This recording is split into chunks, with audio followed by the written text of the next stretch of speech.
Cheers, fuckers. It's Mick the Ripper here. So, this is a hot, fucking lame-ass, smoky summer here in the Columbia River Gorge. And, we're taking a break this month from the usual, and we're just gonna revisit some past interviews here.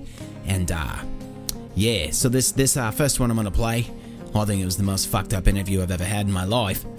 This fucking guy, and this interview happened almost a year ago, and my studio still smells like Axe body spray and cheap cigarettes. So here's my interview last year with NASCAR Jim. That's what it is in America. In America, we got something called the First Amendment, and that gives us the freedom of speech, brother. And there's nothing more patriotic than the First Amendment. Whoa, hold on one fucking second. Patriotic. Yeah, brother.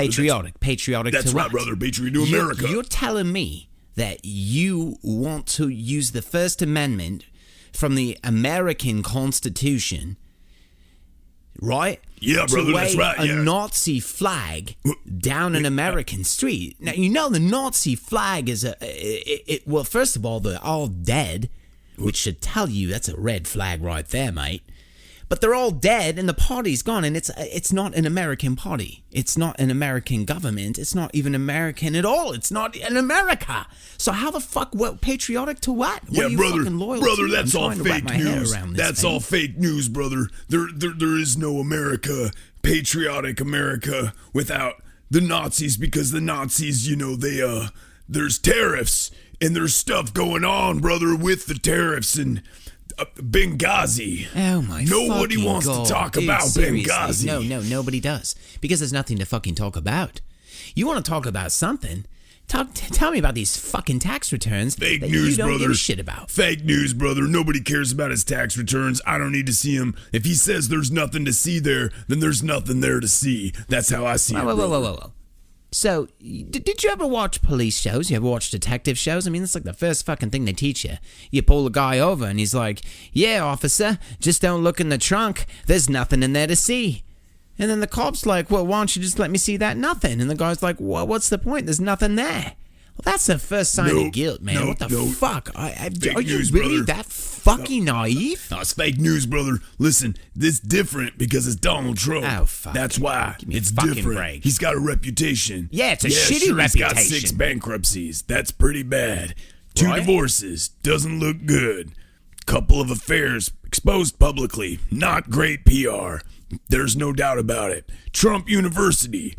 Pretty much a total disgrace and an embarrassment to everybody. And then there's the whole bad reputation for just evicting black families. Right. For no reason other than they're being black. Cause, Wait, so you admit this? Let's face it, yeah, we're all pretty sure he's racist. But that's Right. fine as Of long as course he's he's leading the fucking country in the racist. right direction. Wait, what? And, and then there's also, there's some other things. He stiffed a lot of contractors, and that's what I do for a living. He's ripped off everybody he's ever been in business pisses with, me mate. off, sure, I'll admit that. And then, I'm not super stoked about him trashing my fellow POWs and people who put their asses on the line for this country every day. Or when he goes onto Twitter and just completely trashes all of my colleagues who fight in law enforcement in this country, who put their lives on the line every day in the FBI and the intelligence communities. Yeah, I'm not really happy about all that, brother. Yeah, he's got a lot of failures under his belt, but it's different because it's Donald Trump, brother.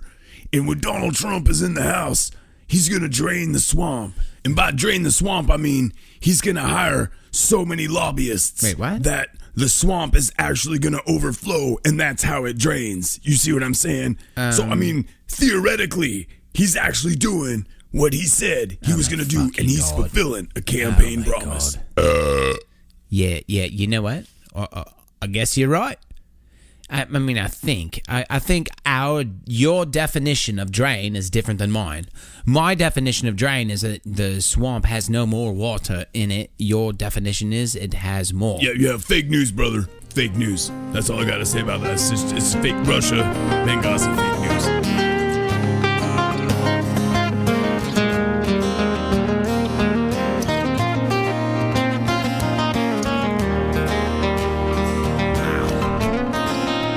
America for you. They got it's a cult. It's a cult. It's totally a cult. They're not following like any value system or any kind of like, they're just following the leader. And that's what cults do. And it's sad. It's really sad. It's sad to watch people, you know, lower their standards, really. And that's how I see it. It looks like, to me, like American culture all across the board has lowered their standards, you know. Whatever. Moving on then, this next interview. This is an interview I did recently with a disc golf legend, Chester Witherspoon, which is kind of a weird name. He was an interesting fella, and this is the interview I had with him earlier this year. Today I have the privilege of talking to the 8-time Ultra Legend Mega Old Grand Masters champion, Chester Witherspoon. We're going to find out exactly how Chester stays on top of his game, how the fuck he stays in shape. So, Chester, thanks for coming into the studio, and it's an honor to have... Pleasure's all yours, I'm sure. So, Chester, tell me, when was the Ultra Legend Mega Old Grand Master division created? I've never even heard of it. How long has it been around? 8 years ago, the PDGA gave me my own division because it made their little puppy fart pros out there scared to be beat by a man with a walker that's high on boner pills. You know that if you take enough boner pills, it'll make you putt harder and faster and longer.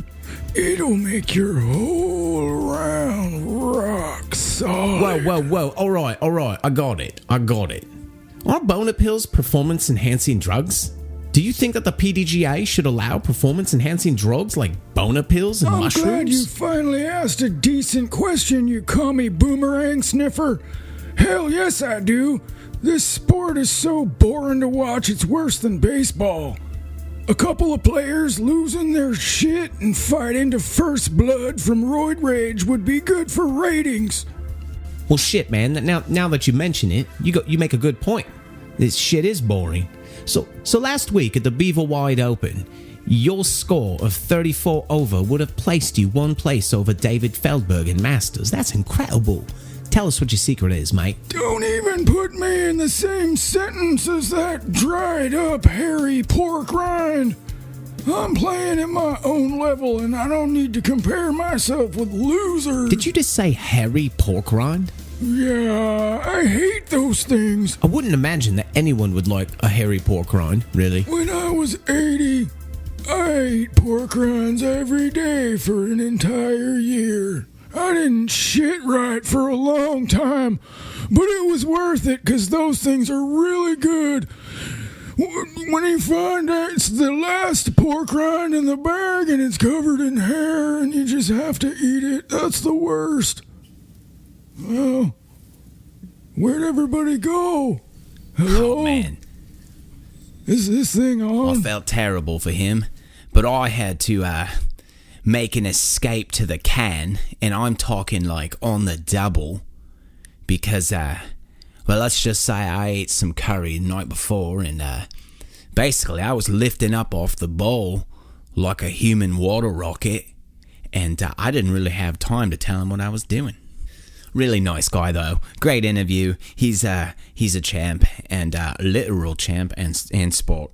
So, yeah. So this next interview, this was actually a sports panel I tried once. Didn't go over too well, so obviously I haven't done it again since. And we are talking about the last game, the Green River Killers, and how they lost by 50 points or something this game. It was just awful. It was a dreadful game. And so here's just a quick soundbite from a football discussion I had with Bob Schlartz and Flippy for real, who's the backup quarterback for the Green River Killers. Well, that was just a terrible game last night. Not like that's anything new. It's just like every week it's like a new standard of, it's like how low can you go? How shitty can you actually be? Come on, now, here's man. just one thing. Flippy, answer me this one fucking thing. Okay, alright. You guys were 3rd and 18, right? Yeah, On that's the right. 42-yard line. Yeah, I remember that play. And you turned around and threw your football to some hot dame in the audience. Yeah. Who was yelling your name. She had her fucking that's tits right. out. You guys lost that fucking down, though. Yeah. You guys had to fucking punt it away. Why the fuck would you do that? Because she was hot, man. Did you see that chick? Well, yeah, of course I did. Everybody did. It was on fucking national television, man. Everybody saw it. The whole fucking world saw it. Good. I'm glad. I mean, Bob, why don't you tell me? Why don't you tell both of us how you feel about this? Yeah, I think the tight end needs to cradle the ball. He's got to have great ball handling skills. He's got to cradle the ball. He's got to penetrate the hole. Because the truth is that the tight end can't handle the deep ball. Wow. Okay. No, that makes a lot of sense, actually. Not about football, but about something else. All right, then. So, for this last walk down memory lane, this will be my first interview I ever did. And this is with Rocky Wallace, the quarterback of the Green River Killers. And his coach makes an unannounced and unplanned guest appearance. Thanks for listening to the Cellar Dwellers podcast. This is number 17. Number 18 will be out whenever the co-host actually shows up. So, cheers, fuckface.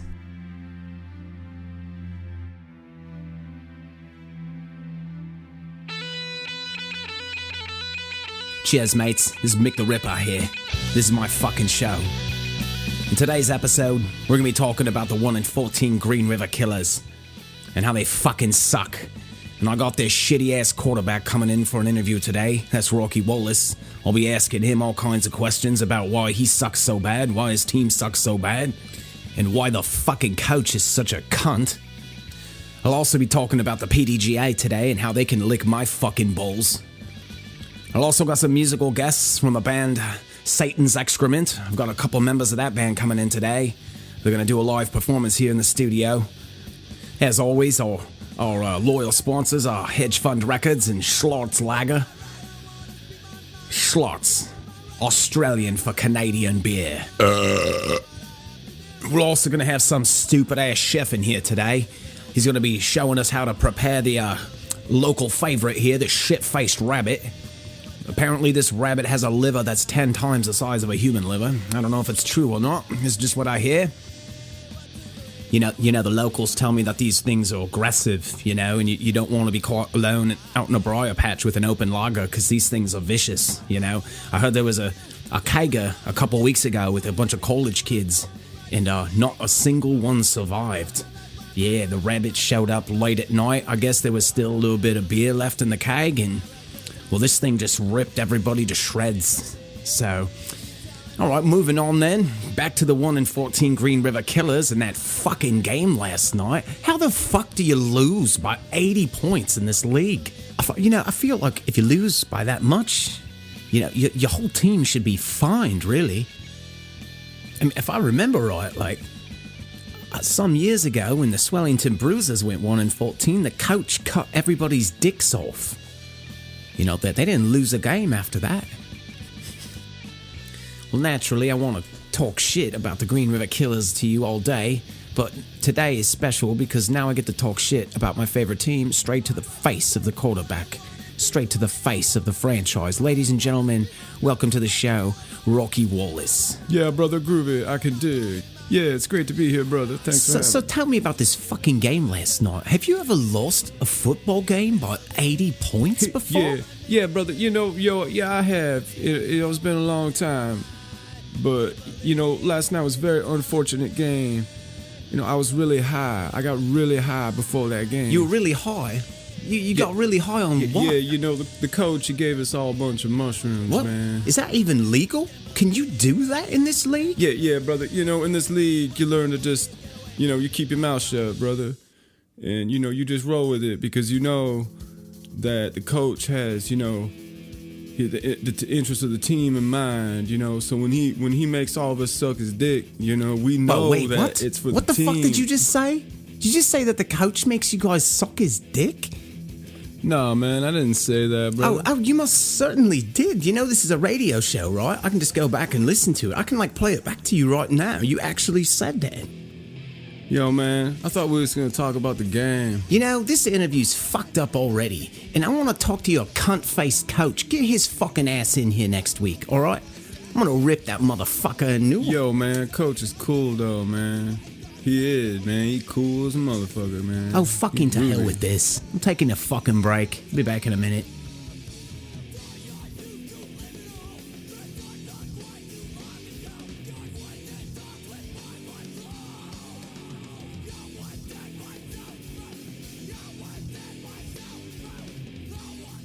Well, this is Mick the Ripper here. Welcome back to the show.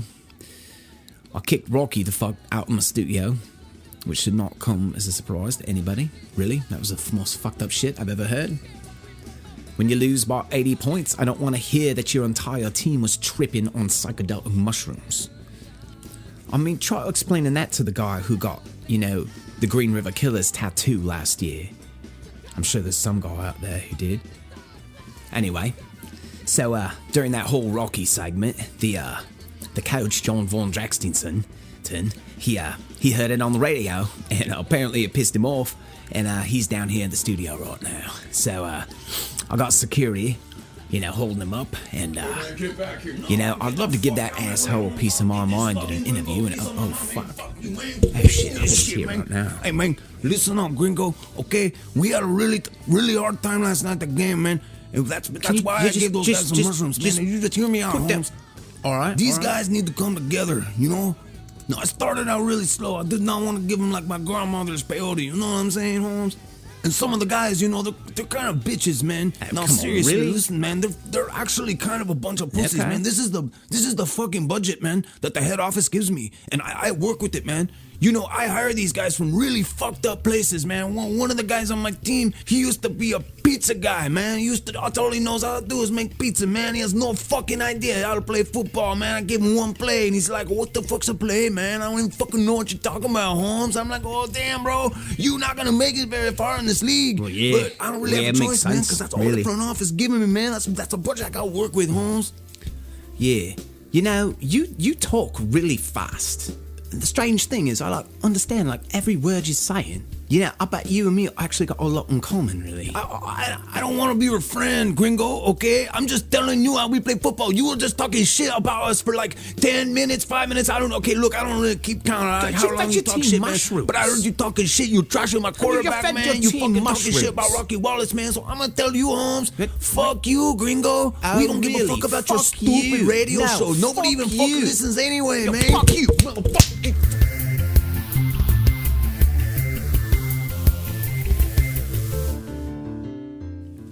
Mick the Ripper here. Well, that escalated quickly. Yeah, it wasn't a plan, really. You know, he's a great guy. I think he's a great guy. You know, I hope he's okay. I hope he gets out of surgery all right. And, yeah, I hope he goes on to have a long coaching career, just hopefully not, you know, with my team, the Green River Killers. Because we don't need coaches that feed the team mushrooms before a game, okay? That's the stupidest shit I've ever heard in my life. What a fucking psycho. God, I think he was drunk too. He smelled like booze. Anyway, I'm gonna take another short break. And, just gonna take a break, you know, get some fresh air, go down by the river, and, I'll be back in a few minutes. And now Mick the Ripper gives us the Cellar Dwellers gas station burrito of the week. Cheers, mates. It's Mick the Ripper here. Right now, I'm at Pat's Ranch Mart up in Goldendale, Washington. Trying out the fried beef and bean burrito here, and it's actually quite nice. It's got a nice golden color, nice and flaky, crispy outer layer. And if you put an entire packet of hot sauce on every bite, then it's almost edible. It's not bad, really. Next week, I'll be trying the 76 station in Hood River, and I'm very excited about that. I've heard amazing things, so cheers, Cellar mates. Dwellers gas station burrito of the week is brought to you by Midol. Quit acting like a bitch and take your Midol. Are you tired of your friends out driving you? Are you fed up with landing bottom carts weekend after weekend? If this sounds like your game, then you need disc golf's best kept secret in your bag right now. Outdrive your opponents, land every weak side putt, laugh maniacally at your friends as they struggle to keep up with your game. Arm yourself with the brand new lineup of fingersmokediscs today. Cheers, mates, it's Mick the Ripper here, and I currently represent fingersmokediscs while I'm out on tour. So the way I discovered these bad boys is when I was at the Shit-Faced Open out in Washington State last year. I was heading it in Final 9, and on hole 10 I threw my epic out of bounds, deep left off the fairway, and yeah, that was officially the end of my relationship with Arobi right there. So I borrowed an XC tank from a buddy of mine who was sponsored by Fingersmoke at the time, and I played my OB live from the hazard, which at this event was a trench filled with poisonous cobras, and I was able to can it from about 400 feet with that tank. And you know, as the only 18-speed driver that I know of, you know, the flight plate is basically the size of a dime, and that's really, really tough to get a grip on it, really. But once you do, these motherfuckers fly better than any fucking disc you've ever fucking seen. I highly recommend throwing Fingersmoke. I've been throwing for them ever since that event. I highly recommend you get Fingersmoke discs up in your bag today. Cheers, mates. All Fingersmoke discs are guaranteed to fly farther than any other disc for any player, anywhere, of all time, always, or double your money back. Only available at the Disc Golf Depot, 2410 121st Avenue, Suite 214 in Portland, Oregon. Open 10 to 6 every day.